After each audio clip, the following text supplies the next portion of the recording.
This is second, अगला lecture है, fifth lecture है, ठीक है। फोर्थ लेक्चर में हमने क्लियर कर दिया था, डिग्री ऑफ फ्रीडम हमने बता लिया था।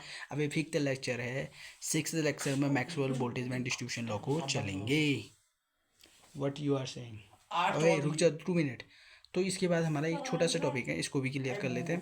तो ये इक्वेशन ऑफ एनर्जी है, ठीक है। तो इससे हम क्या निकाल सकते हैं, एनर्जी को कैलकुलेट कर सकते हैं। इक्वेशन ऑफ एनर्जी देखो क्या कहता है, the system in a thermal equilibrium, the system in a thermal equilibrium at temperature T, ठीक है। थर्मल इक्विलिब्रियम में होना चाहिए at temperature T, its energy equally distribute, its energy equally distribute to each degree of a freedom and energy is K T by two. तो K T by two इस degree of freedom में energy distribute होगी, उसी को equation of energy of equation of energy कहते हैं, ठीक है। तो इसके लिए E equal to E translation plus E rotation, E vibration होता है, ये पता है आपको। तो इसमें ट्रांसलेशन को हम नहीं लेंगे ना, वाइब्रेशन को नहीं लेंगे, E equal to E translation plus E rotation को लेंगे, ठीक है। तो उसके बाद हम मान लेते हैं कि यहाँ पर क्या है, एक लोड हमारा स्प्रिंग से में लगा है, ठीक है, एक पॉइंट पे, ठीक है, एक्स एक्सिस पे मूव कर रहा है। तो डिग्री ऑफ फ्रीडम कितनी होगी, 1 होगी। बता रखा था मैंने कैसे डिग्री ऑफ फ्रीडम लेक्चर देखा। तो यहाँ पे एक फॉर्मूला याद कर लीजिए, ये वाला फॉर्मूला लेके चलेंगे इसमें हम। तो इसको मैं आगे बताऊँगा कैसे आया क्या हुआ, ठीक है। तो ये चीज़ हम करेंगे, ठीक है। तो मैंने कहा ईच डिग्री ऑफ फ्रीडम, ठीक है, यहाँ पे लिखिए each degree of a freedom of energy is K T by two. तो एनर्जी जो होगी इसके लिए, वो भी एक्स वाई जेड कोई भी एक्सिस में मूव करे, तो ये अभी तो एक्स एक्सिस में मूव कर रहा है, तो हर एक्सिस के लिए मूव करे तो इसकी डिग्री ऑफ फ्रीडम की एनर्जी जो होगी वो यहाँ पे दे रखी के टी बाई टू होगी। तो के टी बाई टू इसके लिए होगी, ठीक है, और प्लस के टी बाई टू इसके लिए भी होगी, ठीक है। तो इसको हम दोनों को वो करेंगे, तो एलसीएम लेंगे, तो 2/2 के टी आ जाएगा, तो 2 से 2 कैंसिल हो जाएगा, तो के टी ही बचेगा सिर्फ, ठीक है। तो ये आ जाएगा के टी, ये आया समझ में, के टी आ गया, ठीक है। सपोज, ठीक है, हम मान लेते हैं कि सपोज, ठीक है, यहाँ पे लिखो suppose SUPP, suppose molecules MOLECULE molecule degree of freedom मान लेते हैं हम इक्वल टू कितना है, एफ है, ठीक है। डिग्री ऑफ फ्रीडम एफ है, ठीक है। H V no, no ENERGY energy in one molecule, in one one molecule, MOLECULE equal to कितना होता है, ठीक है, 1/2 KT/2, ठीक है। ये तो होता है, यहाँ सीधे करो KT/2 कर दो, 1 लिखने की जरूरत नहीं है, KT/2 कर दो, 1/KT/2 एक ही बात है, तो KT/2 कर दिया मैंने, सीधे लिख दिया, ठीक है। तो टोटल एनर्जी कितनी हो जाएगी, टोटल ENERGY, टोटल एनर्जी कितनी हो जाएगी, टोटल एनर्जी कितनी हो जाएगी वो बताओ, वो हो जाएगी हमारी के टी ऑलरेडी है, तो इसमें क्या कर देंगे, KT/2, एफ के लिए बोल रहे हैं तो एफ मल्टीप्लाई कर देंगे, एफ KT/2 हो जाएगा। सो द एनर्जी, अब ये तो हो गया टोटल एनर्जी, ये कितनी हो गई टोटल एनर्जी। तो यहाँ पे लिखिए show the energy for 1 mole of A gas, ठीक है। Show ENERGY energy for 1 mole of A gas, 1 mole of gas, ठीक है, for 1 mole of A gas, ठीक है। For the energy for 1 mole of A gas, ठीक है। Show the energy for 1 mole of A gas, ठीक है।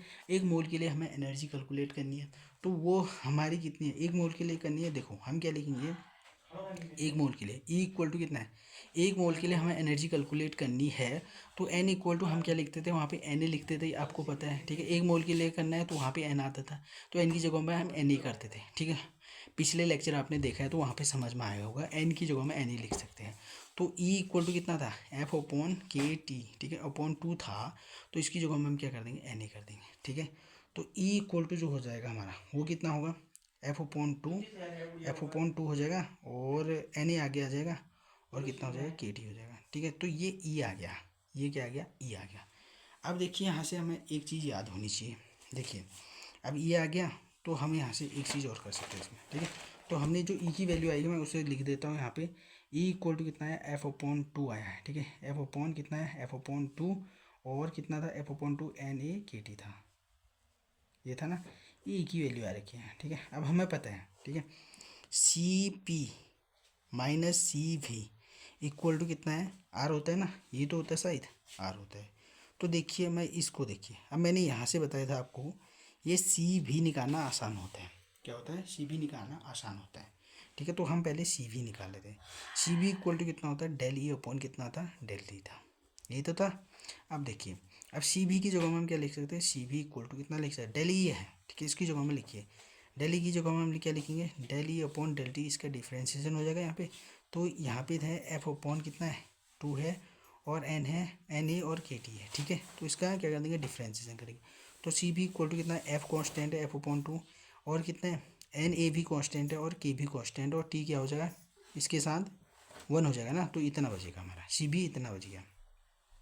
सी भी कितना बचा, इतना ही जो बचेगा, बचेगा नहीं बचेगा, एन ए के बचेगा। अब हमें पता है, ठीक है, अब हमें पता है एन ए के, ठीक है, इक्वल टू क्या होता है, आर होता है, जिसे हम क्या कहते हैं, गैस कॉन्स्टेंट कहते हैं, जी एस गैस कॉन्स्टेंट, ठीक है, लिख लेना आप, ठीक है। तो हम क्या लिख सकते हैं, सी वी इक्वल टू कितना लिख सकते हैं, एफ अपॉन 2। तो एन ए के की जगह में एन ए के आर होता है, गैस कॉन्स्टेंट होता है, इसकी जगह में हम क्या लिख सकते हैं, आर लिख सकते हैं। तो ये आ गई सी वी की वैल्यू आ गई, ये क्या आ गई, सी वी की वैल्यू आ गई, ठीक है, ये आ गई सी वी की वैल्यू। तो हमने ऊपर लिखा था C P minus C V equal to कितना था, आर लिखा था। अब देखो मैं इसको ऐसे भी लिख सकता हूँ, सी पी इक्वल टू, मैं इसको यहाँ भगा दूँ तो क्या हो जाएगा, सी भी माइनस है तो प्लस हो जाएगा, वहाँ जाएगा तो प्लस आर ऑलरेडी है, तो सी पी, ठीक है, इसकी जगह हमें इसकी वैल्यू लिखिए क्या है, एफ अपॉन 2 आर हो गया और प्लस एक आर ही हो गया। तो ये हमारी होगी, देखिए यहाँ से हो गया सी भी, ये सी भी की वैल्यू निकाल दी और ये सी पी की वैल्यू निकाल दी, दो वैल्यू निकल गई, ठीक है, ये सी पी की वैल्यू निकल गई, ये सी पी की और ये सी बी की, ठीक है, दोनों वैल्यू निकल गई। अब हम निकालते हैं इसका क्या, रेशियो निकालते हैं, जिसे हमें गामा कहते हैं, पीछे बताया था मैंने, गामा कहते हैं, जिसे हम कहते हैं सी पी, ठीक है, उसे हम कहते हैं C P upon C V कहते हैं, C P upon C V कहते हैं। तो gamma equal to C P कितना है, सी पी हमने निकाल रखा है, ये है एफ आर, ठीक है, अपॉन 2, ठीक है, प्लस आर, ठीक है, नीचे कितना लिखेंगे, नीचे क्या लिखेंगे, नीचे हमारा आ जाएगा कितना था, ये है एफ अपॉन 2, ठीक है, और आर, ठीक है, इसमें आर कॉन्स्टेंट लो, यहाँ भी आ रहा है यहाँ भी आ रहा है, तो आर को हम कॉमन ले लेते हैं, आर इक्वल टू हमने कॉमन लिया तो कितना बचा यहाँ से, ठीक है, F upon 2, F upon 2 plus R की जगह में 1 हो जाएगा, नीचे कितना है, आर को आगे लिखा एफ अपॉन 2, ठीक है, ये हो गया। तो इधर से ये कैंसिल कर दो तो कितना बचा, तो वाई इक्वल टू यहाँ 2 मल्टीप्लाई करो एफ, ठीक है, और प्लस, ठीक है, 2 अपॉन 2, ठीक है, एफ अपॉन 2, ठीक है, ये आ जाएगा, 2 से 2 कैंसिल कर दो, ठीक है। तो यहाँ से लिख दूँ आप इसको मैं, तो ये वाई इक्वल टू कितना, gamma, sorry gamma equal to कितना हो जाएगा, गामा इक्वल टू हो जाएगा हमारा F upon F plus 2 upon, ठीक है, एफ आ जाएगा, ठीक है, और दो तो दो कैंसिल हो गया, तो वाई इक्वल टू कितना हो गया, एफ, दोनों सो दे दीजिए, एफ एफ और प्लस 2 अपॉन एफ अलग अलग दे दीजिए, एफ इसके पास भी एफ अपॉन इसके नीचे भी लिख लीजिए, इसके नीचे, इससे कैंसिल करो तो y इक्वल टू कितना कर सकते हैं, y इक्वल टू आएगा 1 प्लस 2 अपॉन एफ आ गया, ठीक है, ये आ गया फॉर्मूला, ये फॉर्मूला आ गया, ये एफ हो गया, ठीक है, ये क्या है देखो, gamma equal to 1/2 plus 1 upon F आ गया, समझे बात को, ये चीज़ आ गया। अब इससे आप डिग्री ऑफ फ्रीडम निकाल सकते हो, मोनो एटोमिक के लिए, डाई एटोमिक के लिए, ट्राई एटोमिक के लिए। तो आपका जो वाई की, जो गामा की वैल्यू होगी वो कितनी होगी, आप निकाल सकते हो इससे, इस फॉर्मूले से गामा की वैल्यू कितनी होगी। जैसे क्या कहा मैंने, मोनो एटॉमिक मॉलिक्यूल के लिए, तो उसमें मोनो एटॉमिक मॉलिक्यूल की डिग्री ऑफ फ्रीडम कितनी होती है, एफ का मतलब होता है डिग्री ऑफ फ्रीडम कितनी होती है, जैसे 3 होती है मोनो एटॉमिक के लिए, तो 3 लिखेंगे तो कैलकुलेट कर लेंगे, और डायटोमिक के लिए थी 5 होती है तो 5 लिखना, क्योंकि ट्रांसलेशन और काउंटिंग रोटेशन एनर्जी दोनों आती है उसके अंदर, तो कितना हो जाएगा 5 हो जाएगा, तो इसकी जगह में 5 लेंगे, कैलकुलेट करेंगे वैसे ही। अब चलो कैलकुलेट करके ही दिखा देता हूँ मैं, ठीक है। तो हमारा जो फॉर्मूला आया ना, वो आया एफ इक्वल टू आया हमारा, ठीक है, 1 अपॉन, ठीक है, 1 प्लस, ठीक है, 2 अपॉन एफ आया, ठीक है, ये फॉर्मूला आ गया हमारा, ठीक है, ये फॉर्मूला आ गया हमारा इधर से, ठीक है। अब लिखते हैं 4, ठीक है, तो यहाँ पे फर्स्ट केस लिखे या फर्स्ट केस या कुछ भी लिख लो आप, आपकी मर्जी आपकी चॉइस, ठीक है। 4, ठीक है, फॉर मोनो एटॉमिक गैस, ठीक है, for mono MON mono atomic ATOMIC for mono atomic gas, ठीक है, GS गैस। तो मोनो एटॉमिक गैस जैसे हो गया, आर्गन हो गया, ठीक है, आर्गन हो गया, और कितना होता है, आर्गन हो गया, और क्रिप्टन हो गया, KR हो गया, ठीक है। तो ये डैश डैश डैश ETC बहुत सारे होते हैं, तो इनके लिए निकालेंगे F इक्वल टू, ठीक है, 1/2, ठीक है, और प्लस ना 1/2 जो कह रहे हैं, ऐसे थोड़ी होगा। एफ डिग्री ऑफ फ्रीडम कितनी होगी उसके लिए, इसके लिए डिग्री ऑफ फ्रीडम कितनी होगी, एफ इक्वल टू 3 होगा। डिग्री ऑफ फ्रीडम कितनी होती है मोनो एटॉमिक के लिए, मैंने बताया था 3 होती है। तो एफ की जगह में कितना लिखेंगे, एफ इक्वल टू, एफ ही तो आया था ना हमारा, नहीं एफ थोड़ी है वो, गामा है, सॉरी, ये एफ की वैल्यू हमारी इतनी आ गई, ठीक है, एफ इक्वल टू इतनी आ गई। और हमारा जो गामा निकालना ना, तो गामा कितना था, गामा इक्वल टू, तो इसकी जगह में एफ की जगह में लिखिए 3, तो 1/2 प्लस 3, ठीक है, इसको कैलकुलेट करेंगे तो कितना आएगा, इसको सॉल्व करेंगे आगे, तो गामा इक्वल टू कितना आएगा, 3 4 5, ठीक है, 5/2 आएगा। अगर 5/2 को अगर फिर से सॉल्व करें तो 1/6 7 आता है। तो ये चीज़ आ गई, गामा की वैल्यू आ गई किसके लिए, मोनो एटॉमिक के लिए, ठीक है, मोनो एटॉमिक के लिए गामा की वैल्यू आ गई, ठीक है। उसके लिए हम कह रहे हैं फॉर डाई एटॉमिक के लिए, ठीक है, फॉर ठीक है डाई, ठीक है, ATOMIC फॉर डाई एटॉमिक के लिए, ठीक है, डाई एटॉमिक के लिए, ठीक है, for diatomic molecule, diatomic gas, ठीक है, फॉर डाई एटॉमिक गैस के लिए जैसे हो गया H2O2, ठीक है, इनके लिए हमें निकालना है ETC, ठीक है। तो उसके लिए गामा की वैल्यू निकालेंगे तो गामा इक्वल टू कितना होगा। अब इसके लिए डिग्री ऑफ फ्रीडम कितनी होती है, मैंने बताया था ये डाई एटॉमिक मॉलिक्यूल है, तो इसके लिए डिग्री ऑफ फ्रीडम कितनी होती है, F। डिग्री ऑफ फ्रीडम कितनी होती है, 5 होती है मोनो एटॉमिक के लिए। अगर जिसने डिग्री ऑफ फ्रीडम वाला नहीं देखा है तो कैलकुलेट कर सकते हैं, देख सकते हैं पीछे लेक्चर, तो उसके बाद ये समझ में आएगा।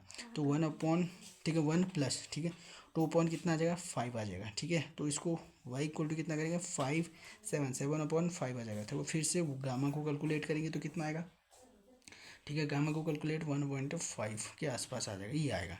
अब ऐसे ही हम क्या लिख सकते हैं तीसरा, ठीक है, ट्राई एटॉमिक के लिए for TRI ATOMIC for try atomic के लिए निकाले। जैसे क्या हो गया H2O, ये ट्राई एटॉमिक के लिए अंदर आएगा, ठीक है। तो इसके लिए निकाले तो इसकी डिग्री ऑफ फ्रीडम कितनी होती है, गामा ने 6 होती है। F कितना होता है 6 होता है इसके लिए। तो गामा इक्वल टू कितना कर सकते हैं 1, ठीक है, प्लस 2 अपॉन कितना कर देंगे, F की जगह में क्या लिखेंगे 6 करेंगे। तो y इक्वल टू कितना हो गया 6, जो 9 अपॉन कितना आ जाएगा, ठीक है।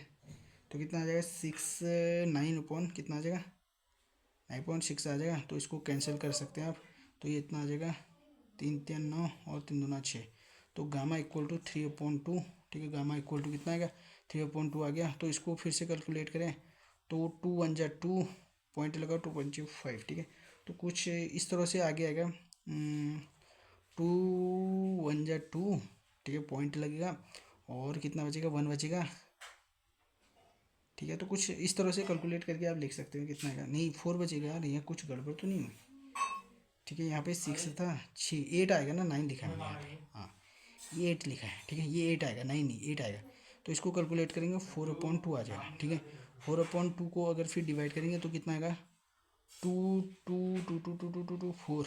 तो नीचे कितना आ जाएगा 3 बचेगा ना, तो नीचे 3 बचेगा, ऊपर 4 बचेगा। तो इसको कैलकुलेट करेंगे तो 1 पॉइंट, ठीक है, 1.3 1 जा 3 और 1 बचा, ठीक है, और ठीक है 3 पॉइंट कुछ ऐसा आएगा। देखो मैं यहाँ पे लिख लेता हूँ y इक्वल टू 1 पॉइंट लगभग 35 आएगा, ठीक है। तो आप कैलकुलेट कर लेना, इतना तो कैलकुलेट करना है। तो ये भी एक छोटा सा पॉइंट था, ठीक है। जो इसके बाद वाला लेक्चर है वो बहुत इंपॉर्टेंट है, मैक्सवेल बोल्टेजमैन डिस्ट्रीब्यूशन लॉ, ठीक है।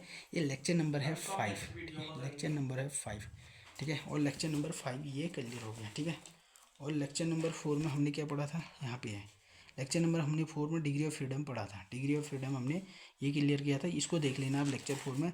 और लेक्चर 5 हम ये वाला कर लिया हमने, ठीक है, ये इक्वेशन एनर्जी ऑफ, ठीक है, गैस है, ठीक है, ये कर लिया।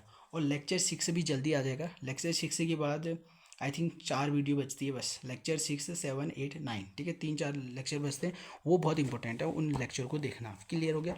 तो ये हुआ, और कैसा लगा। और फाइनली गाइस मैं वीडियो थोड़ी देर में लेके आया, तो क्योंकि टाइम नहीं था, क्योंकि इंटरनल भी थे, मैं ऐसे करूँ तो उसकी प्रैक्टिस में लग चुके थे। तो मिलते हैं।